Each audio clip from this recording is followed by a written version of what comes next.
Hello, everyone. Tim Raderstorff here, and I have the pleasure today to be speaking with Operations Executive turned Consultant, Mr. Jason Hipsher. And today we're going to be talking about a myriad of different things, but some of them being entrepreneurship in healthcare, a little bit of a dabble in the retail space, and maybe there's some opportunity there for healthcare leadership and innovation, and then also touching in on insurance. So we're going to start today, though, with just welcoming Jason in and asking him about innovation and how that's impacted him so far in his career. So thanks so much for being here with us, Jason. Thanks, Tim. I appreciate it. So my career has really started around insurance and healthcare. I've done everything from being a claims adjuster, gotten into leadership with claims, workers' compensation claims, and then moved over to the pharmacy industry, managing various operations there. And I've seen a lot of innovation throughout that time, everything from the advent of claim systems that have gone from what I call the green screens to a more advanced CRM system. And so that was really back in the 90s and early 2000s. And up to today, where I've also started to impact various startups around Columbus, Ohio, and seeing a ton of innovation around SaaS-based products, everything from wound care applications that automate the picture taking of wounds that uploads to an EHR or EMR, to other products that are, as you mentioned, in the retail space or even the other healthcare space with insurance, a lot of various products there. So innovation has really changed over the years. I think it's much more fast-paced now. That's probably the biggest change that I'm seeing, that all the innovations that have come online within the past really 2-3 years have just been amazing. Yeah, so how do you see, kind of across that spectrum, the leadership components, the people who are driving that innovation, not necessarily the creators of that innovation, but people who are charged with either putting in practice or kind of bringing it in their system? How do you see them engaging with that and being successful in leading innovation? Well, that's really where my expertise has come in. And I got involved with the local incubator here because there's a lot of great ideas and a lot of great entrepreneurs out there. But many of those individuals haven't necessarily run a business before or run a larger operation. So there's many things that they may not be adept at just because they haven't done it. So what I'm seeing in this space is a lot of these entrepreneurs really searching for advisors. And in my case, I don't charge at some, in some of these capacities. It's really just an advisor or even a mentor, somebody that can help that individual through the business plan all the way up to once that product is live, being able to understand how do you scale a company, who do you need to hire first. And so I think from a leadership perspective, it's imperative for these entrepreneurs to really attach themselves to a good mentor, and not really just even one, but really a team of mentors that can help them and provide them with some feedback along the way.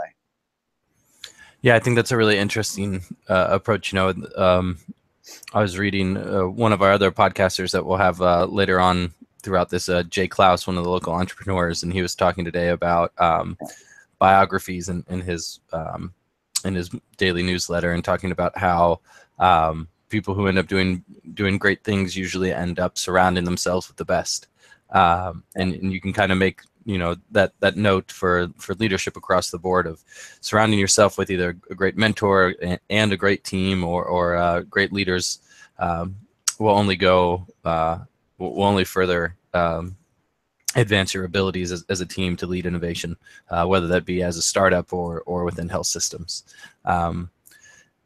So you focus a lot on the entrepreneurial side, but you've also been in the insurance side. Can you talk about some of the best practices that you've seen in industry when it comes to innovation? Yeah, I think within an industry, I think first of all, it's easy to say that you're innovative, but a lot of these larger corporations, what I'm starting to see that they're doing even more so today is really creating teams around that.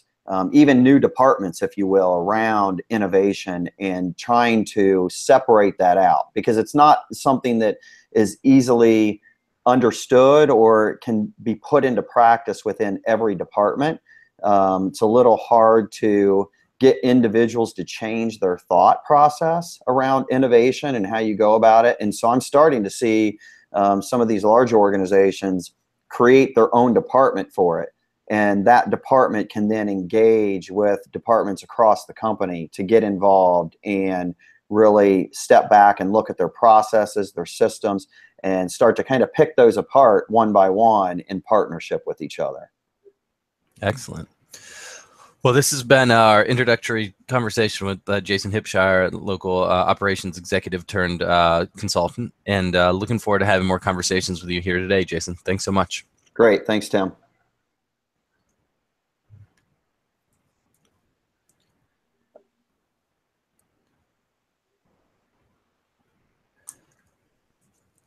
Hi, everyone. Tim Radersdorf here on a makeshift Wellness Wednesday. I got caught in the rain on my bike ride in today, so I'm wearing my wellness clothes today and hoping you're all taking some time to engage in some wellness activity to make yourself happier, healthier. So today we're going to start a two-part series here. This will be part one, talking about entrepreneurship in healthcare.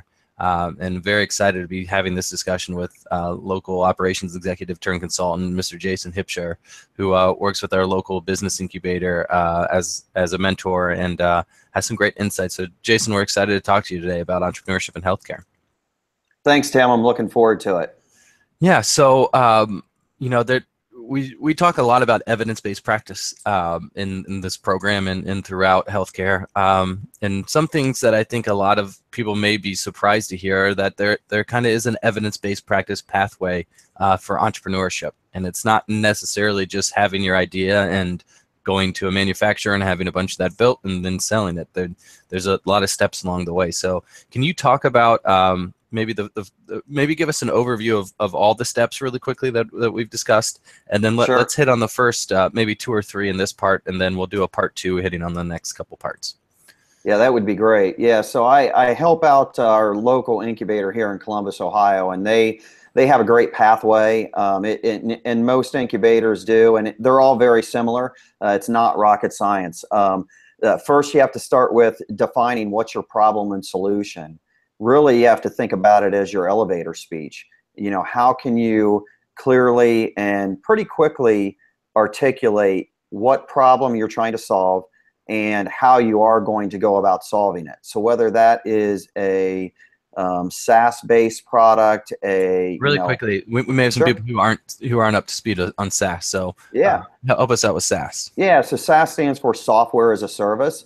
So really you think of, any type of web application, it can be considered a software as a service application. So anything that you can go online and then that product may or may not tie into other systems, but really it lives on the web, in the cloud, if you will. And so that's what that is. So thank you for that. But really defining that problem and solution, you really have to be able to clearly articulate that. Next thing is you really have to market assessment. You have to know what your market is, and knowing what your market is really comes down to, when you're looking at what type of growth you're going to have as a company, is how large is that market? How large is it in terms of dollars? So you'll hear some acronyms: TAM, T-A-M, and SAM, S-A-M. TAM is your total addressable market, and SAM is the serviceable addressable market.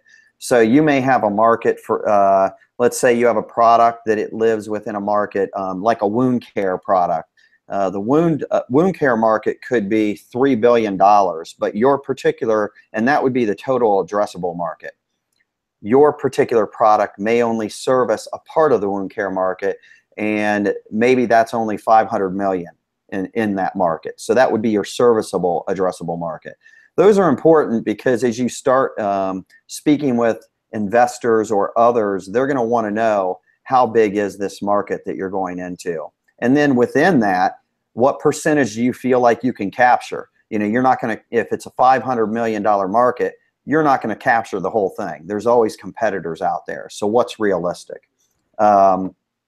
Beyond that, doing that competitive analysis within that market. So who are those competitors?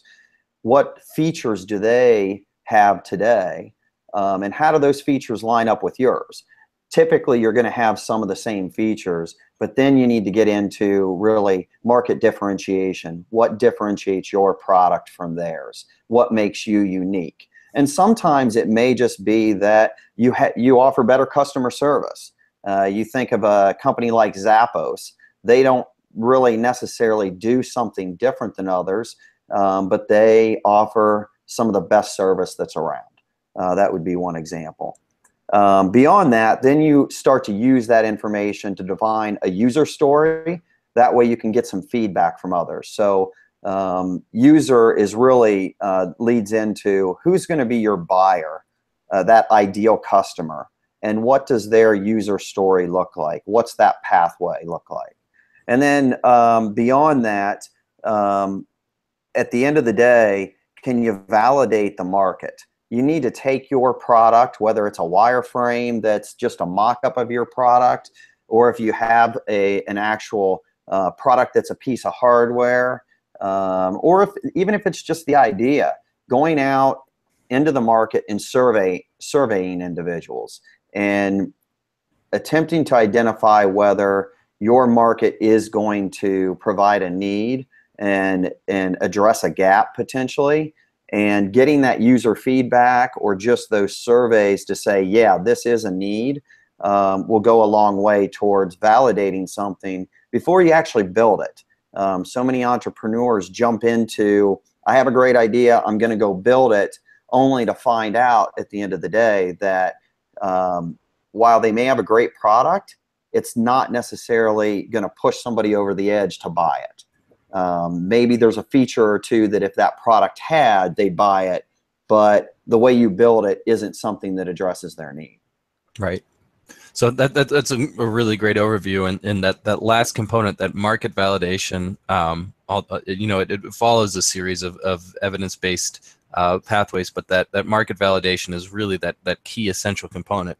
So that was an excellent summary. So let's go back a little bit here and then start maybe diving a little bit deeper into it. So define the problem solution statement. You mentioned elevator pitches, but even before that elevator pitch, as the ideation phase comes, as people are generating thoughts and ideas about how they can maybe solve some problem in healthcare, what do they need to be looking to and to really develop a concise problem statement? Well, I think you really have to, and we mentioned, these are kind of 5 or 6 different things that you go through, but a lot of them happen simultaneously. So, you'll hear from a lot of entrepreneurs that there aren't any new ideas out there. There's just new ways of doing things, new problems that develop. And so really what you have to do is when you're looking at that, that idea, you really have to get in the weeds on what specific problem is it solving. Sometimes it may solve more than one, but really being able to say, what are the 1 or 2 things that this product or service is going to address? And that validation comes along with research, whether it's going out and researching through a Google search to see what's out there. Sometimes in the healthcare space, there's a lot of clinical research that's already been done on some of these products. It's just that things haven't been brought to market on some of that clinical research. Tons of clinical research out there. That would be one area that you could say, okay, I think there's a problem in healthcare, and go out and research that and really validate that problem does exist. And that's going to then lead you to start to really think about, okay, what is the solution? What does that solution's pathway look like? What's the workflow look like if you're thinking from an operational perspective? And it takes a lot of research you just can't say, I have an idea and here's the overall problem. Usually there's things that underlie that problem, everything from workflow to staffing to whatever it might be, medical devices, any of these things can change all sorts of different facets of a workflow or an operation whether it's a hospital system or a large company.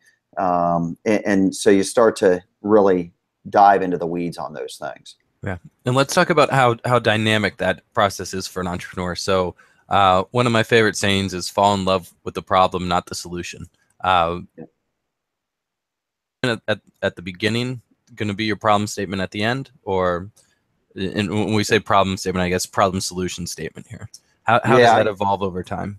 Yeah, it's going to evolve, because usually what you think the problem is, and as you said, don't jump ahead to that solution, because typically what's going to happen is what you think the problem is today is not where it ends up.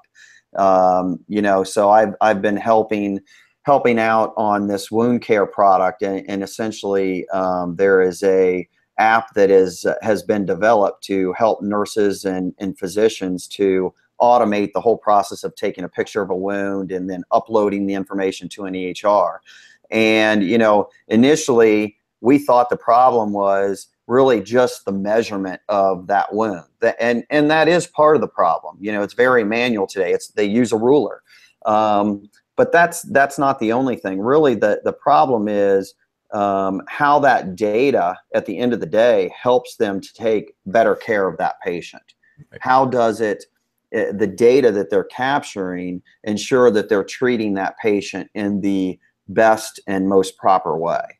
And so while part of the problem may be, well, it's manual, and we're going to automate that solution, that doesn't take care of the real problem that exists, is that this person has a chronic wound or a serious health condition that needs to be taken care of.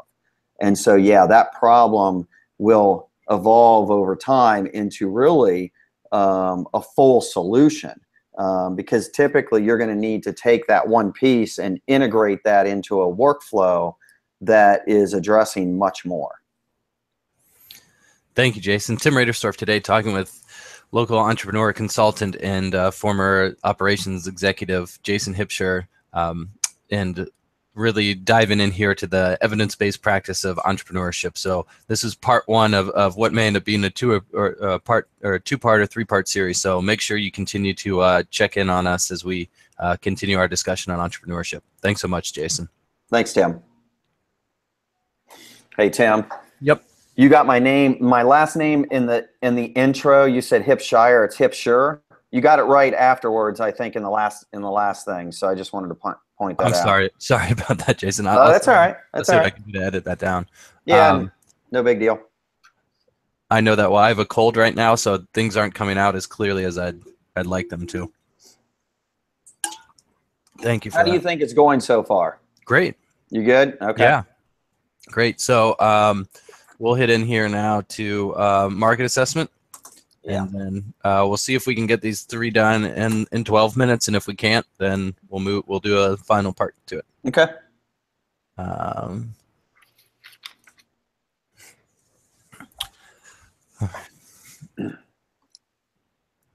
Testing. Okay. Here we go. Hi, everyone. Tim Raderstorff here, talking with local operations executive turned consultant, Mr. Jason Hipsher.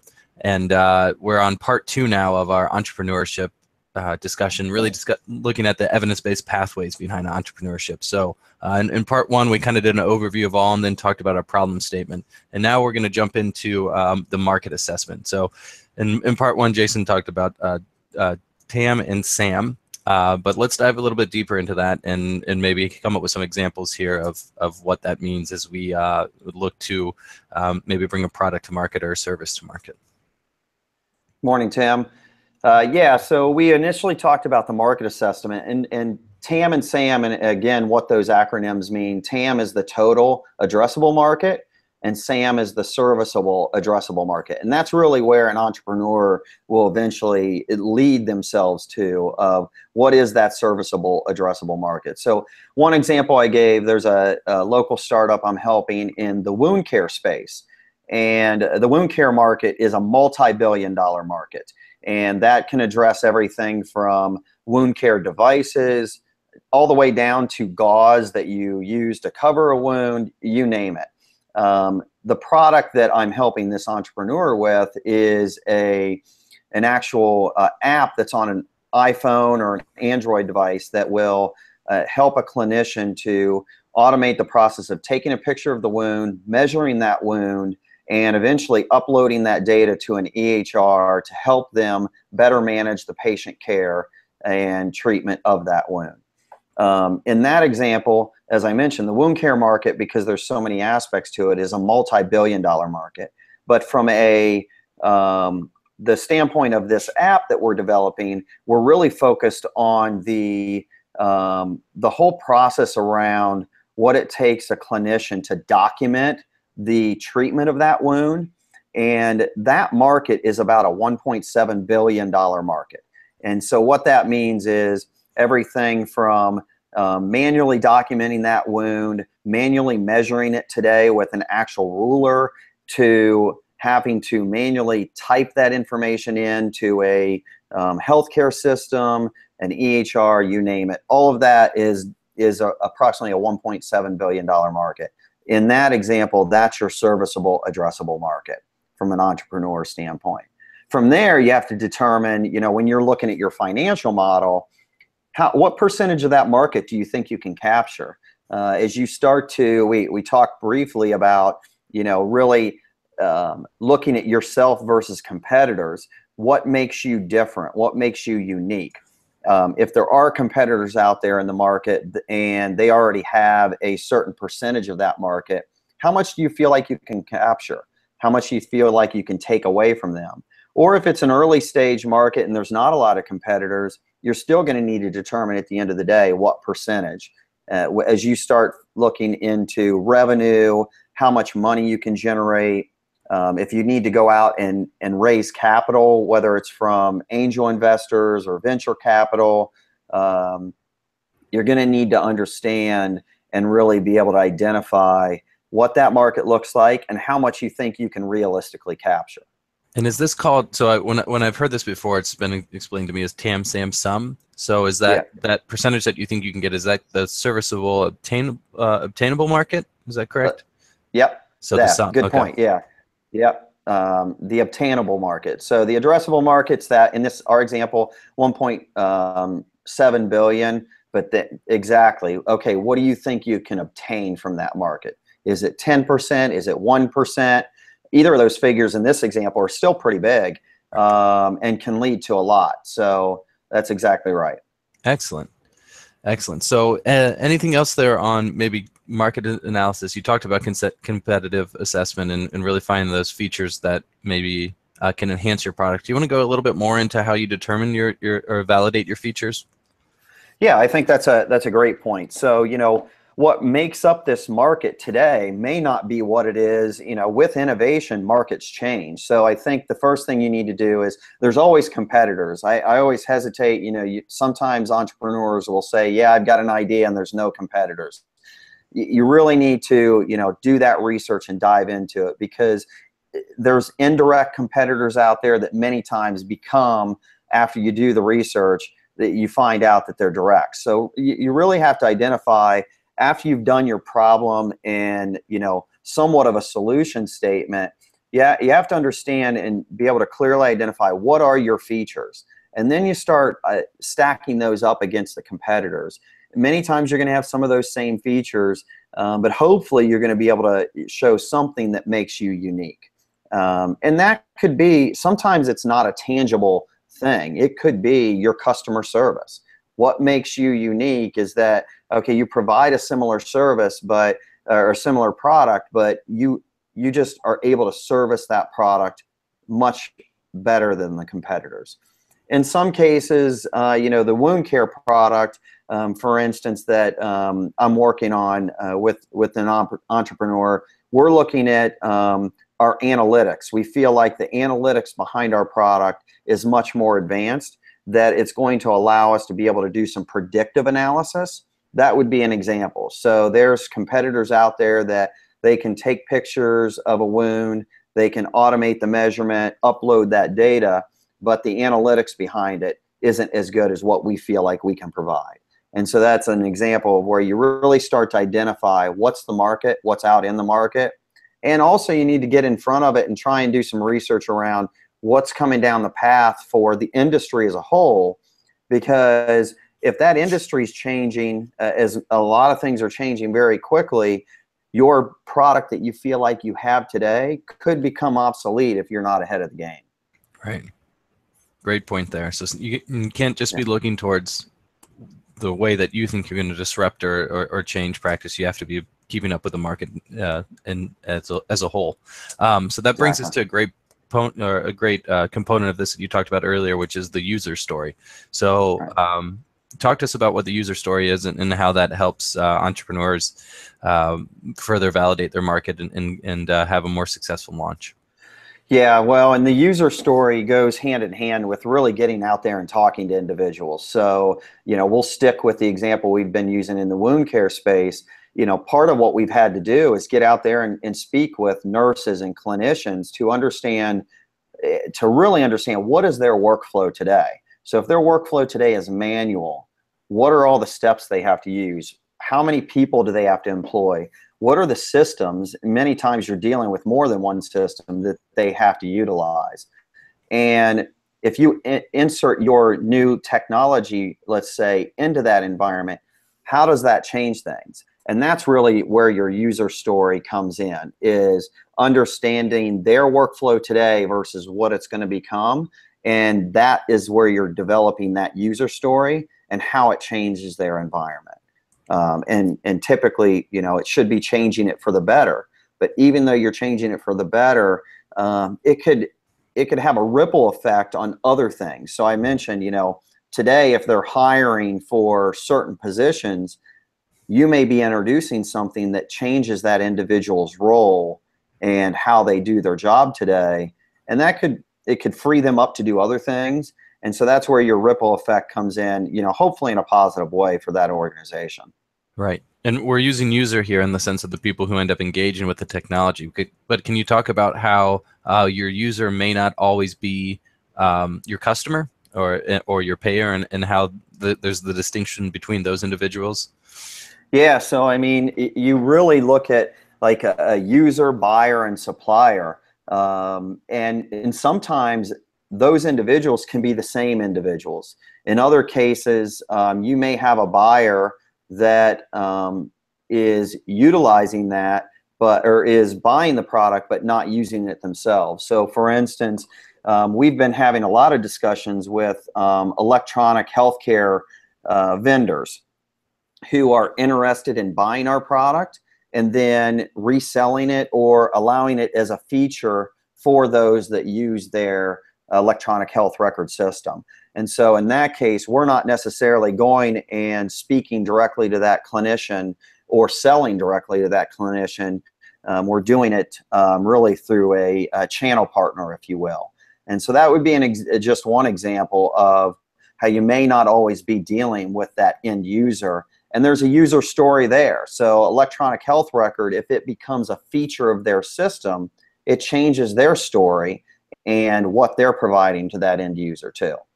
Excellent. So you have to understand the user interaction across all your users, buyers, and suppliers. Exactly. That's a great point.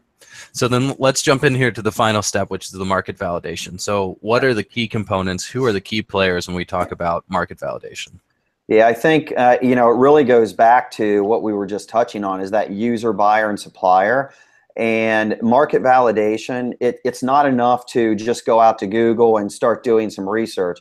A lot of that up front, a lot of that type of research is done up front. At the end of the day, you got to get in front of those individuals. And you need to get out there and speak to a nurse, speak to a doctor, or whoever's involved in that workflow. In our example here, speaking to those two individuals, but then getting out and talking to electronic health record companies per se. And when you think of suppliers, sometimes there's electronic health record companies that are selling their services through other suppliers as well. So it's even speaking with them and validating the market in that manner. You can do that face-to-face. You can do that via a survey mechanism. Many times you want to try and do both, and it's critical to get as much feedback as you can.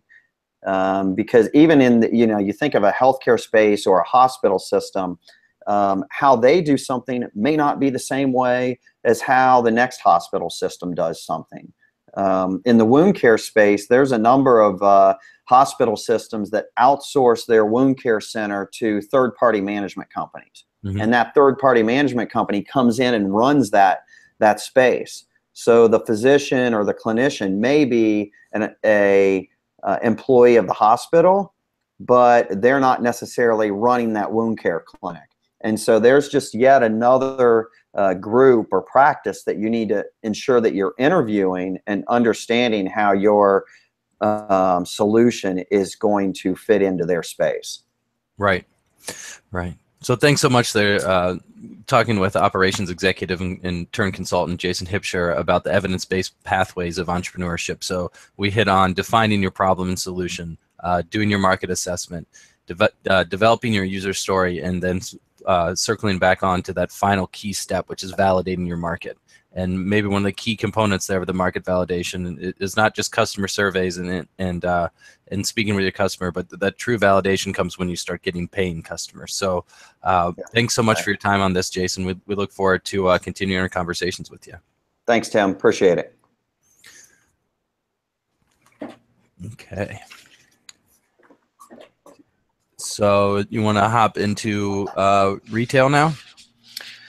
Yeah, I'm wondering if, did you want to do, might be better to do the healthcare and the payer system. Okay. I'm trying to think with retail, unless you can think of, I'm trying to think of some specific examples on that front, on the e-com side. Yeah. Well, we'll do insurance here, and then if anything pops up, maybe we'll go that route. But okay.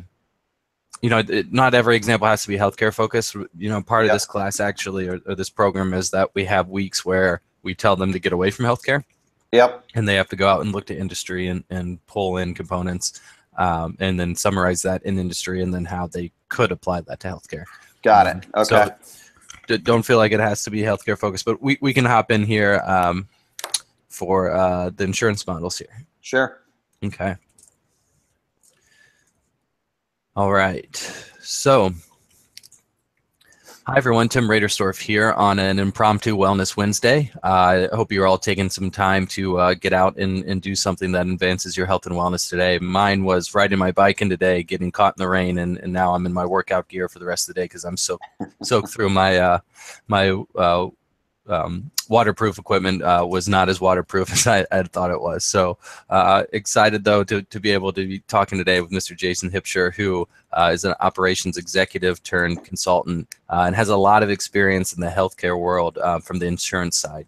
So we're going to do a really high level of discussion here about insurance, how our current market is set up.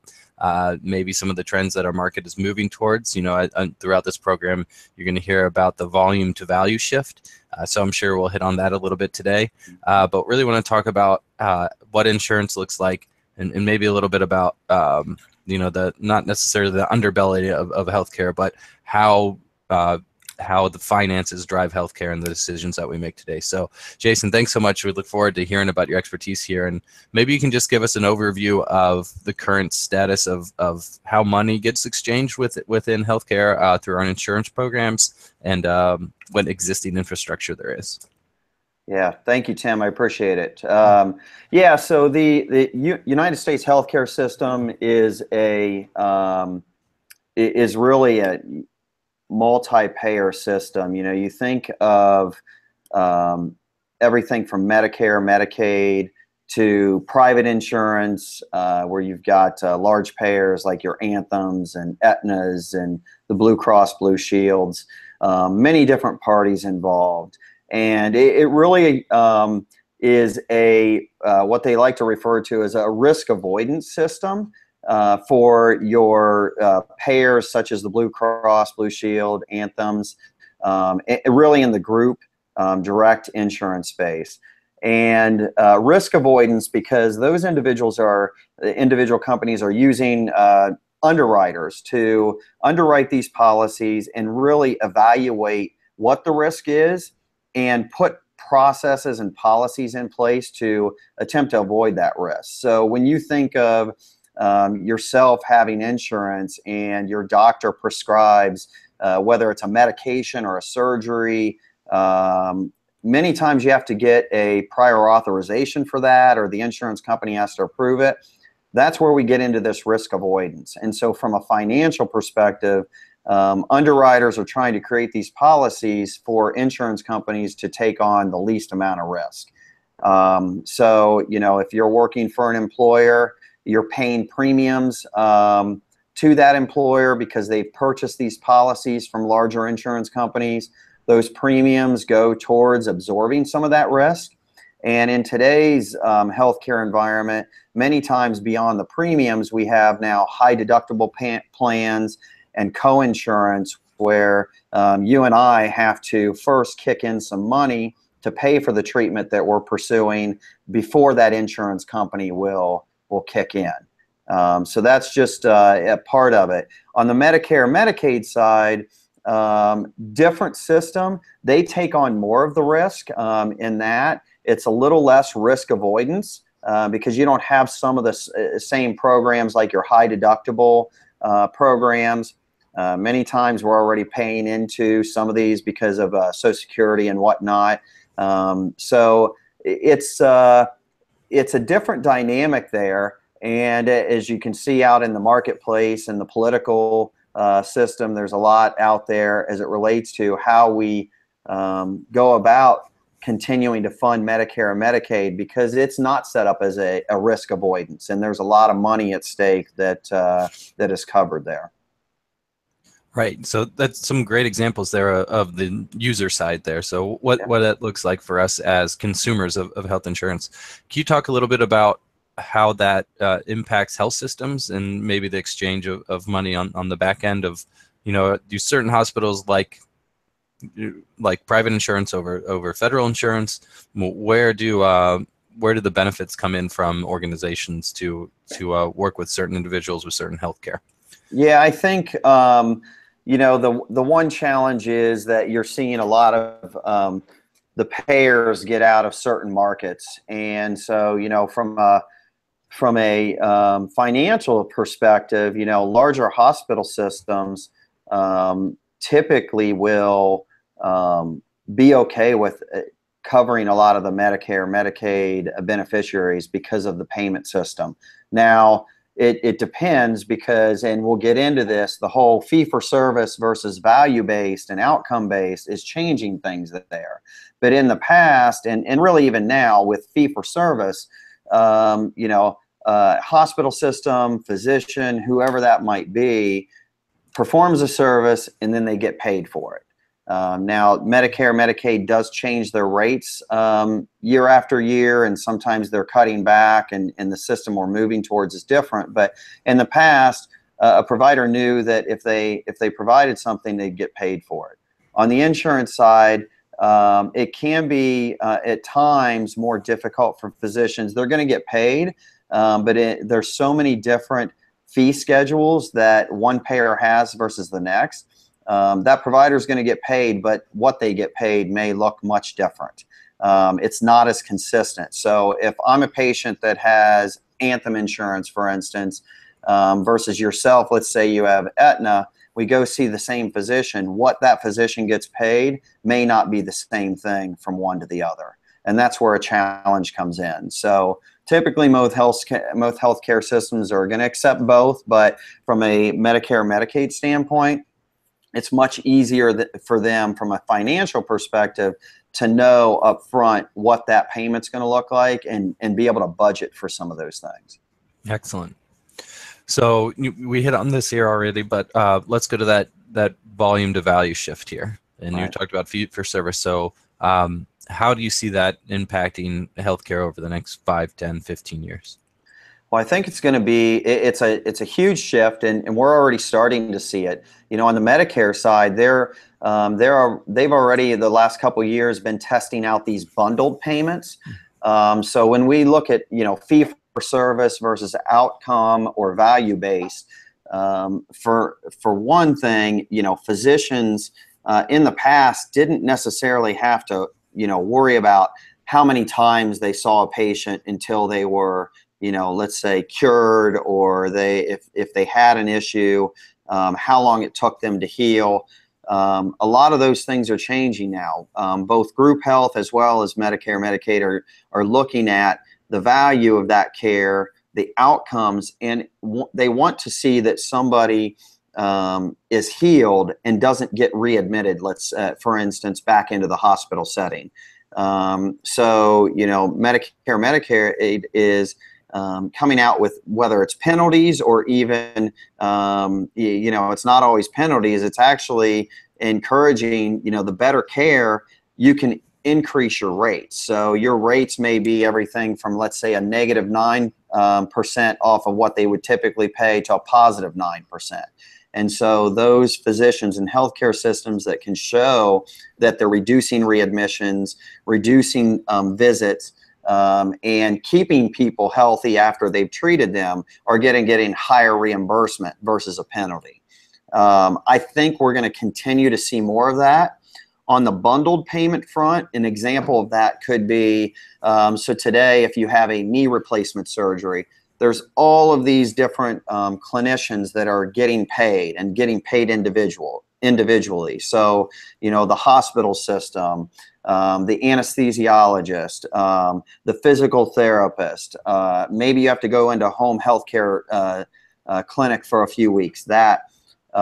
Today, all of those are individual transactions, individual bills that are going through the system. Medicare is looking into these bundled payments to say, hey, I think we can save some money. I think we can save, from a workflow perspective.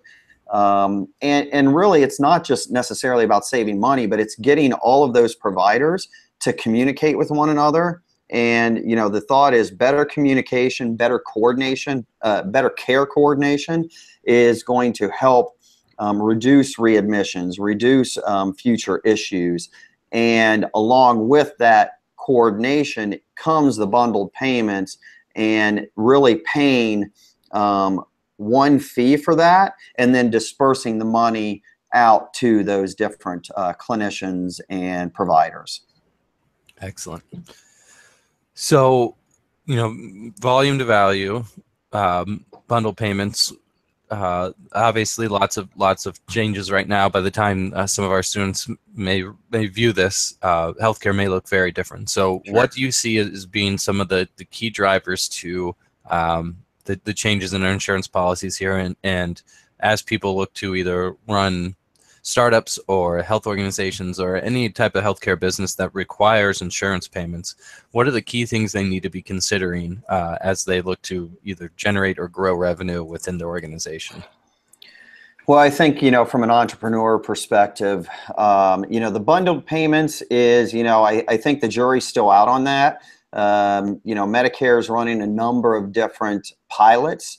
I think depending on who you speak with, some feel like that's the wave of the future. I'm not sure myself on that. I definitely feel like we'll see a move and a shift from the fee-for-service to the value-based, the outcome-based.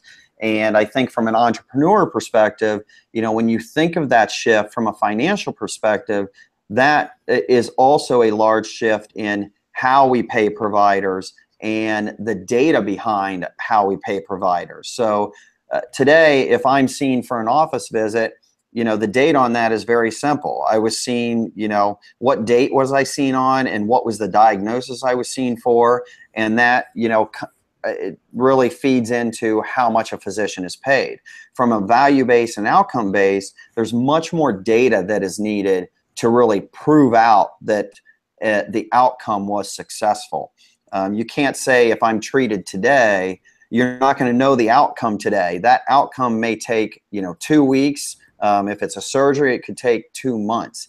And so from an entrepreneur perspective, that workflow and that shift in workflow really comes back to data and how you can track that data through. So I think that is a big example where entrepreneurs need to be thinking about, how does that change the world for hospital systems or even private practice? How is that shift going to really impact them in their systems today, and how they're able to extract that data That's really what it comes down to. And so those are some things that an entrepreneur can think about, and ensure that whatever solutions they're coming out with, they need to be able to help the physicians and hospital systems to be able to do those things. And that's wonderful. So this has been Tim Raderstorff speaking with Jason Hipsher, local operations executive turned consultant. And one of the key components that I want you to hit on there that Jason's talked about over and over again is the entrepreneurial pathways to success within healthcare, and identifying those things. Now, you don't have to be an entrepreneur in the formal sense of the word to be capitalizing on that. So one of the things that's a theme throughout this entire program is identifying the leadership components, the entrepreneurial components of healthcare, and really instilling that into any system that you're within. So, there's a concept out there called entrepreneurship, and that's really taking these entrepreneurial components and bringing them within to a large organization or a large health system or whatever it may be. So really hope that you're taking a lot out of this, because while it may seem like you're thinking of people starting up their own businesses, there's so much cross-contamination, cross-pollination that can occur from that entrepreneurial world and bringing that into successful large organizations. So Jason, thanks so much for your time today. Really appreciate your insights, and hope that there's a lot of translation here for our students as we move forward. So thanks so much. Thank you, Tim. I appreciate it. Okay. Do you want to do one more, or do you think you're good for the day? Trying to think on the retail side from an e-com perspective. One thing we could talk about is just how really maybe we talk about what is e-commerce and how that has changed, how that has made a shift from the brick and mortar to e-commerce, but how brick and mortar is still important. So, today everybody thinks of the Amazon effect, and that the misnomer with Amazon is everybody thinks that we don't need brick and mortar anymore, and everything's going to be done online. And that's actually not really what's happening. Amazon today is getting into brick and mortar. They're doing, grocery. They've developed their own grocery store that you can walk into, and they're piloting that. They're getting into other forms of brick and mortar, opening up kiosks, and so it's just a shift in how we shop. And we could talk about what are some of the upcoming features or important features of a successful e-commerce business combined with brick and mortar. So a couple of those things, for instance, are today successful e-commerce or successful retailers that have both brick and mortar and e-commerce, because you really need both, are starting to do things like if you order online, you can ship it to the store. And pick it up in store. And what does that allow you to do? Well, if you're thinking of a clothing retailer, you're able to try it on in the store. If that size doesn't work, you might be able to try out something else. That benefits the consumer because it's convenient. It benefits the retailer because they have you in the store, and their hope is to sell something else. So really this whole thing of this whole e-commerce ecosystem is how can you make brick and mortar and online essentially one and the same. If you're in the store, you can also order online in the store. Many times I think myself, I've been in a retailer and they'll say, hey, we don't have this size here, but we can order it online for you and ship it to home. Or we can ship it here and you can come back in for it.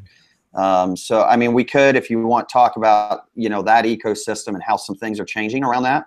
Yeah, that'd be great. So I'll hit on this as an intro to industry best practices, and just say, for some of you, this may not have a lot of direct correlation to your work, but as throughout this program, we're encouraging to look to industry and look for examples on, some of the best practices that could be translational to healthcare. So yeah, we'll do that. Okay. Great. Okay. Testing. All right. Hi, everyone. Tim Radersdorf here, and today I have the pleasure of speaking with local operations executive turned consultant, Mr. Jason Hipsher. And he has this, if you listen to his intro and some of our other talks, this really interesting and dynamic background on healthcare, from insurance to now entrepreneur and consultant, but also has this experience with retail as well. And when you hear retail in healthcare, maybe you're thinking of pharmacies, maybe you're thinking of some other type of startup, but what we really wanted to focus on here today are some of those best practices in industry that maybe we don't always think of as being translational into healthcare. But I think as we talk more about this, some of you who may have more of those innovative minds and those curious components to your thought processes may start recognizing some tendencies that we could integrate into healthcare, or maybe you identify an opportunity for your own company or your own startup. So Jason, let's talk about retail, and you know, a lot of this is probably going to be on the e-commerce side, but let's talk about some of those best practices, and then maybe we'll just let our students make the connection to healthcare. So tell us about e-commerce and retail, and what's changed over that in the last couple of years. Sure, definitely. And I think I may even have an example that we could tie it back to the healthcare space if you'd like. But as a lot of people have probably seen, there's been a large shift in the retail environment, the retail world. You think of clothing, for instance, and how we buy a lot of our clothes, shoes, whatnot. You know, it used to be for years brick and mortar. We didn't have online sales. Over the last few years, there's been a huge shift. Many like to call it the Amazon effect of ordering online. And that is really changing the world of retail as we know it. You know, a lot of individuals are, you know, I think get a little ahead of themselves and think that brick and mortar is going to be dead. And when in fact, I don't see it that way at all. And, you know, if you look at Amazon, they're already opening up some of their own stores. They're getting into grocery and other things.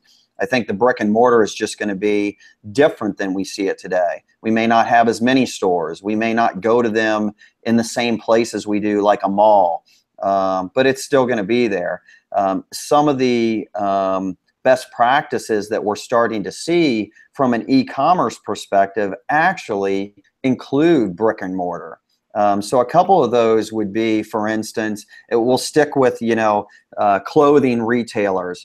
Some of the things that they're starting to do is if you order online, being able to, when you're shopping online, find it in store and find it in a store that's closest to you and where you live, and be able to order it and pick it up in store. And what that does is a couple of things. It benefits both the buyers, you know, the seller and the retailer. So if I'm a consumer and I want to pick it up in the store, maybe I'm not comfortable with the sizes of the fit, and I want to be able to go to the store, because if it doesn't fit, I want to return it immediately. Or maybe I want to, you know, find another size that they have in the store. So that benefits the store and the retailer, because you know, they've got you in their brick and mortar shop, and their hope there would be that, you know, hopefully you buy the product, you ship there to the store, but if not, the individuals working there can help you find something else. It's convenient for the buyer, because you know, they're not going to have to make a separate trip to return it, or they're not going to have to go to the UPS drop box to return it, you know, to the warehouse, whatever that might be. So there's some benefits there. That would be one example. Kind of pause there in case you have any questions. I've got another couple examples as well, if you'd like me to keep going. No, let's keep going. Okay, great. Another couple things that you know, the average consumer doesn't think about is just the distribution network for a retailer. You know, they have, you know, all of these brick and mortar shops, but behind that are large warehouses that house this merchandise, that if you order online, it has to be shipped from somewhere. Well, not everything today is being shipped from a warehouse. So one of the strategies that retailers are starting to do is really a multi-pronged approach of shipments, and actually instituting ship from store or ship from a warehouse. And so there's a lot of intricacies that go into what they call an allocation strategy to say where is the cheapest but most quickest place to ship something from. So if I'm in Ohio and I order something online, maybe the warehouse is 3 states away, but there's multiple stores, brick and mortar stores within a close proximity that could ship that same merchandise. These retailers are getting very savvy in working with their order management systems, as well as USPS, UPS, FedEx, to really determine where is the best place to ship something from. And that helps with reducing their shipping costs. The other thing it helps from a store perspective is reducing their inventory. A lot of times these stores will have clearance sales and whatnot. This new allocation strategy, if you will, of having stores also ship merchandise that used to come from a warehouse helps that store to go through their inventory that they may not have typically gotten through if they were only selling to individuals walking in their front door. So 2 big shifts there. Another one that's kind of been around is order in store. So as a consumer, I might go into that brick and mortar shop, trying on a pair of jeans. Maybe they don't have my size. You'll start to, I'm sure a lot of the individuals that'll listen to this podcast have probably already experienced this, but the individual working in that store may say, hey, we don't have it here, but we can order it for you right now online. We can ship it to your home for free, or we can ship it to the store for free. And that's another way of helping a consumer and not letting that consumer walk out that front door without purchasing anything when they came there for that product. So really, you'll start to hear things like order in store, ship from store, ship to store. And these are all the shifts that we're starting to see in the e-commerce space, where brick and mortar still plays a large part of that ecosystem. Yeah, you've got my mind racing now, because there's so many components of this that we can think of in healthcare. When you hear the word inventory, what do you all think of it as, previously working in healthcare, in hospitals? I think of all the I hate to use this word, but it's right. It's true. Waste. So the amount of waste that we have, and the things that we're keeping in our Pyxis, things that aren't turned over quickly. And I know we're getting better at this. But there's a lot of opportunity for us to be better stewards of the inventory we have within our health system. I can think of not thousands of times, but hundreds of times where I've gone to my system and not been able to get it out of what they call Pyxis. It's this lock and key system that you can get into to pull your supplies out. But I can think of many times where I've had to go in and the inventory isn't there, and I call down to central distribution and no one's there. So then I have to walk over to another unit and raid theirs and see if they have it. And then their inventory ends up getting messed up because people are coming from other units to pull their inventory. And there's got to be a lot of best practices that we can take from not just the shipping components and e-commerce components, but just that inventory management side of retail to help us improve within healthcare. So what other thoughts do you have here about e-commerce, and where you said you may have an example of healthcare? Can you dive into that a little bit? Yeah, I think, even on the pharmacy side of things, and you mentioned inventory. I mean, pharmacy and whether it's, a CVS or, just your local pharmacy, inventory is a large part of that. But even, when you think of the consumer side, things are changing. We've always had, just what we've thought of retail and home delivery.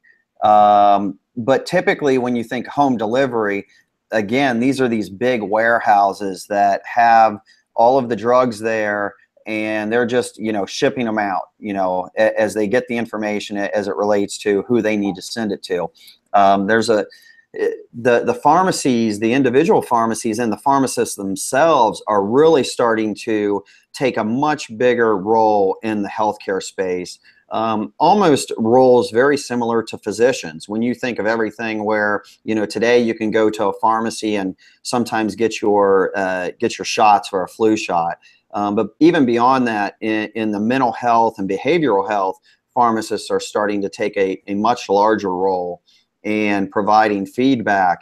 But from a consumer standpoint, there's a lot of technology that's coming out that are apps on iPhones and whatnot that you can fill your medication and get a courier service to deliver to you. So now, that home delivery, if you will, isn't coming just from a large warehouse, but it can come right from your local pharmacy, whether it's the local drugstore, the local, grocery store that has a pharmacist in it.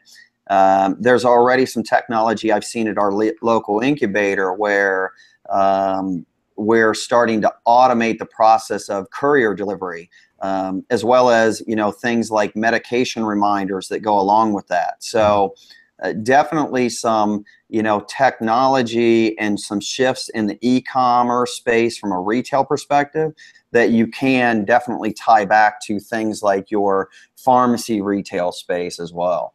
Yeah.